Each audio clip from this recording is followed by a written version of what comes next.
Hi, I'm Lalita. Hi, I'm Dassmeera. Hi, I'm Sangeetha. Hi, I'm Nashran. Hi, I'm Yunyi. Okay, so you all wonder, right, what will be this video is about? So this video is about 5 type of bandaging technique. So we choose 5 main injury: head injury, elbow injury, arm injury, forearm injury, and then leg injury. So for each injury, we come up with 2 type of techniques. So the main purpose of this video is to educate people on how to do bandaging in an emergency cases. So why all wait for? Let's watch the videos.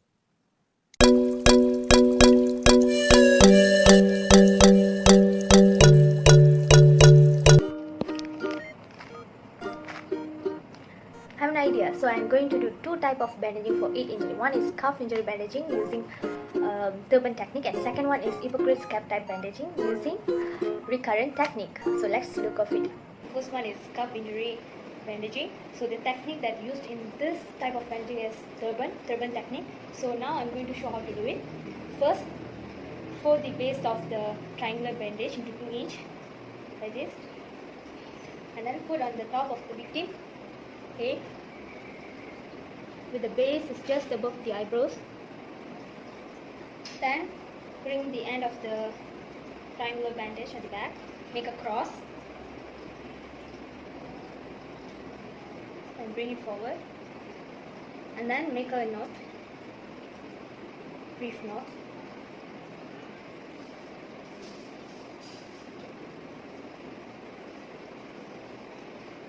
Then tuck in the tips of the bandage inside to make it neat. Same at the back. This one is have to tuck inside like this. So this is the final look of cuff injury bandaging with turban technique. Okay, so the second type of bandaging is hypocrite's cap type. So for this bandaging, we're going to use recurrent technique. So now I'm going to show how to do the bandaging. So for that, we need 5 cm of creep bandage. Make it like this, equally. Then put it at the forehead, just above the eyebrows like this. Then bring backward. Then make a knot like this, and then the one I'm holding in my left hand have to bring forward, whereas the one I'm holding in my right hand have to move around like this.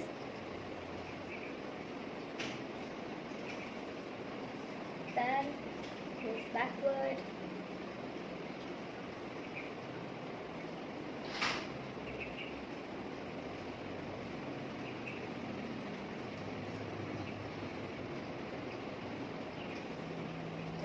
Forward. You have to repeat the same steps until you cover all parts of the head.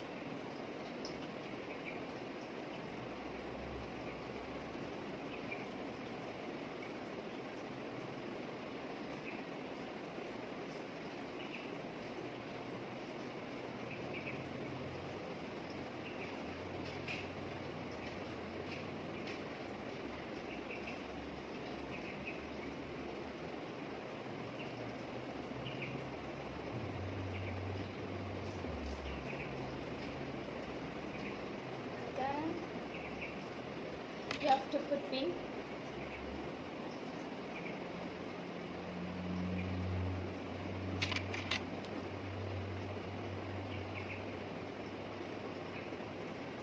Then adjust the bandage as to make it neat.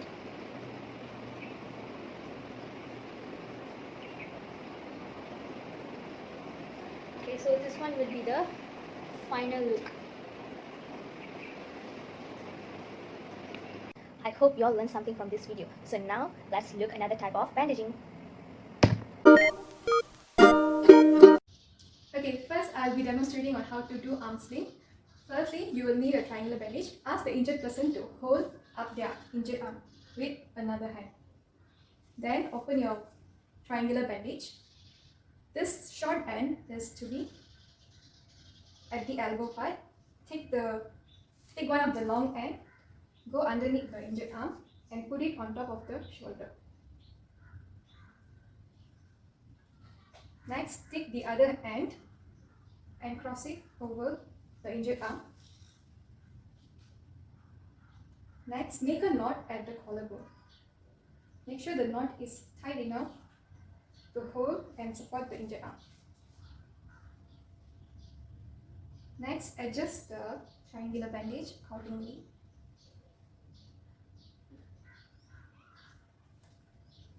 And this end to be twisted and tuck it.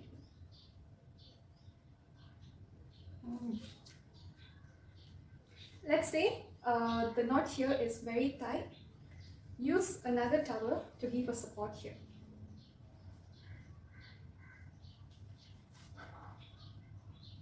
Check for the blood circulation. So this is how the finished bandaging should look alike. And here's the knot. Next, I'll be demonstrating on how to do arm splinting. For this, we need a splint or magazine or cardboard, a triangular bandage, crib bandage and some towels. Firstly, ask the injured person to hold the injured arm with their other arm. Take the splint or magazine, cover the broken arm like this. Then take a crib bandage.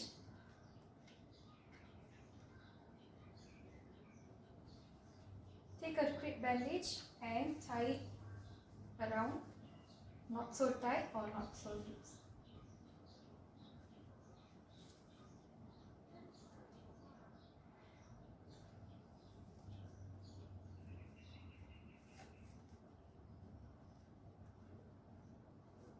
Then take the triangular bandage, tie a knot at the short end. This is to support the injured person's elbow.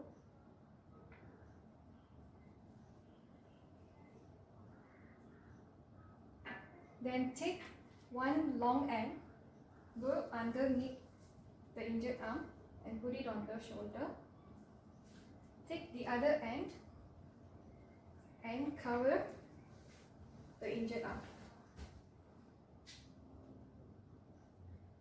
Then make a knot at the collarbone. Place another towel to support the knot here. Then adjust the splinting.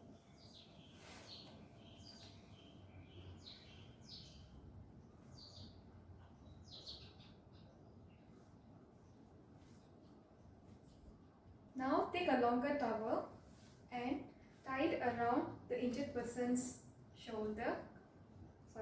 chest.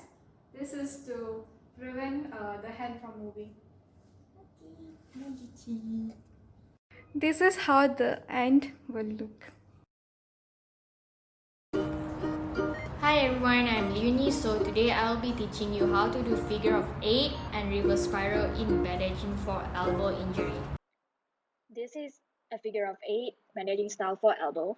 First thing first, you have to apply an ankle wrap around the forearm for 1 to 2 times, and it is depend on the size of the hand of your patient. After wrapping around the forearm, you have to bring the roller bandage up diagonally and across the elbow. You have to wrap this 1 and 1.5 times around the upper arm of the patient. You have to wrap diagonally downward across the front of the elbow and in 1 and 1/2 times around the patient's forearm. You have to keep repeating or overlay the bandage each time, moving more proximal each time. You have to make sure your dressing is neat and clean.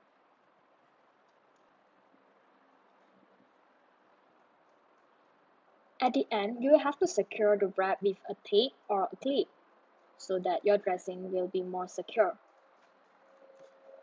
And this is for figure of 8. Lay at the end of the bandage on the top of the limb to be wrapped at an angle.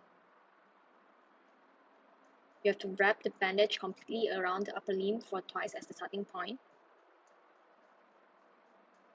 fold the corner of the bandage around it so it lies on the top of the bandage. You can start wrapping in a spiral, reverse manner for a couple of turns. It will look like a V-shaped spirals.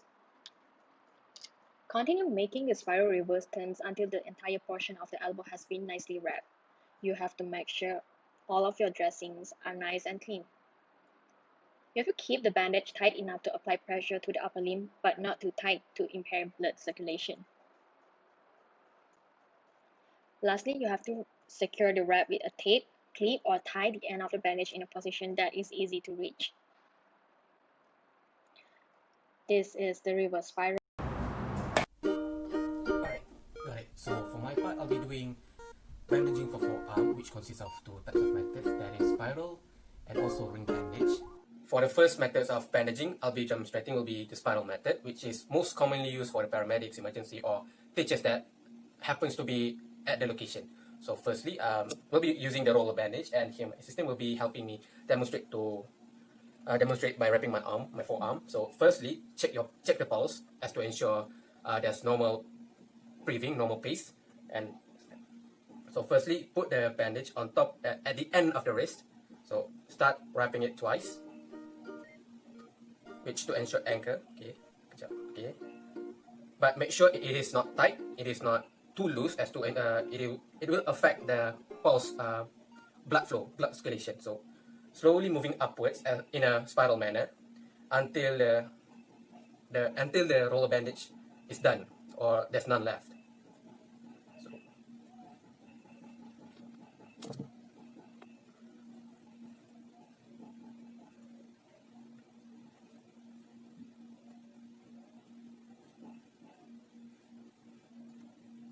After finish, do clip it at near the location that easily can be reached. Now, then it is done neatly. It's not too tight, not too loose, as to ensure the blood circulation, and that is all for the spiral method of bandaging for forearm. Different types of bandaging that I'll be using will be the ring bandage, which usually used for in case of something foreign stabbed into the limbs. In this case, the forearm. Usually metal, wood, or something sharp penetrates to your arm. And in this case, if you pull it, it will cause excessive bleeding. So as to ensure there's no bleeding occurred, we have to proceed with ring bandages. So in this case, I'll be using the the roller bandage to reinforce my ring bandage. And the ring bandage consists of the triangular bandage, the cloth. So with my assistant here, she'll be helping me demonstrate how to do ring bandage. So firstly, you have to lay out the triangular bandage, and then and then wrap it around as to ensure it forms like a rope, and then slowly work through the middle like this one, and make sure in this case you use your hand to make a ring shape, but you have to make sure that there's a few remaining cloth remain to complete the ring bandage. So okay, here I'll be wrapping. This is the remaining one. Just leave it, and then I'll be proceeding with the other side. There. So in this case, slowly, carefully take it off. Forms a ring shape. So with this remaining, just put it in, wrap it until it's done. On the other side.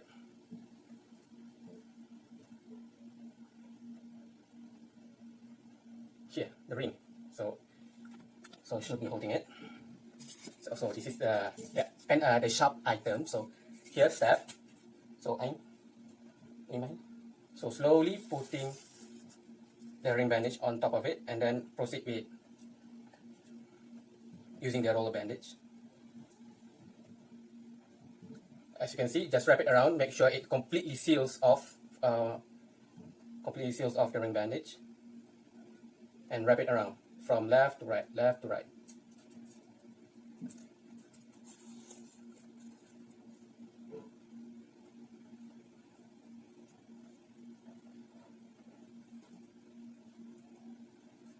And this process will be progressing until the roller bandage has completely done. And do make sure the tightness is not too tight and not too loose. If it's too tight, the blood circulation will be impaired. If it's too loose, then you'll have to do it again in case there's still bleeding occurred.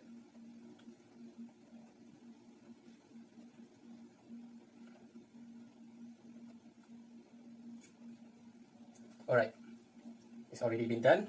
It completely seals off the injury. So that is from the ring. That is all for the ring bandage. Now we have done for my part, which is the forearm bandage.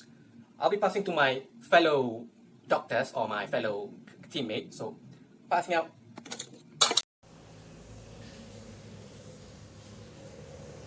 First of all, place your leg in a usual position like this, and then left for a slight curve in the knee like this. You may stamp or apply some kind of ointment over the wounded area. Hold one end of the bandage resolutely against the knee cap and begin to wrapping the bandage around. Make sure to cover the above and below cap. Above and below cap like this. This provides maximum external support not just to the joint but also the ligaments, muscles and connective tissue. Don't wrap too firmly as this will hamper body fluid circulation to the affected area. Make sure that you are contacted with the compression. Protected the bandage in place with tab or stripe that comes with it in the end. Until that, keep on wrapping. Keep on wrapping.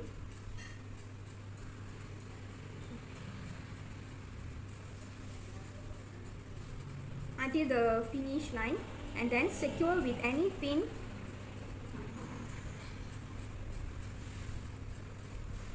to strengthen the old bandaging. That's all. Begin to wrap with outstretch, not too overly stretch or without no stretch. It should be outstretched like this. Hold it tightly. Go for one round over the foot, and then take one round wrap around the foot, around the heel maybe, cross diagonally back down and overlap your first wrap, which means this is the first wrap, so we need to overlap the first wrap. Cross the bottom of the foot and then diagonally again.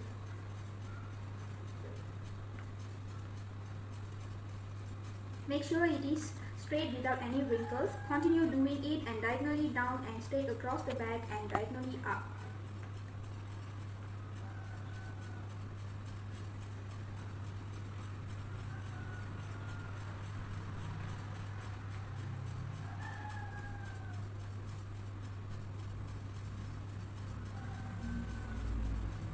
Make sure it's overlapping each wrap. You can see the nice crisscross figure 8 pattern developed in front of your leg, which is your foot.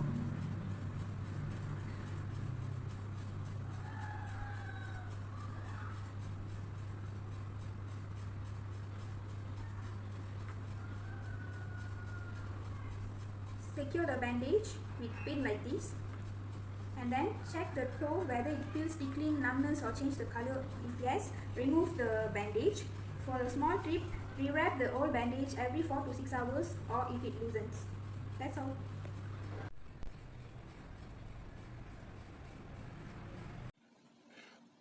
That is all from us, covering for 5 types of injury with 2 types of method. That is head, forearm, arm, leg and elbow. That is all from us. Thank you for watching and see you soon.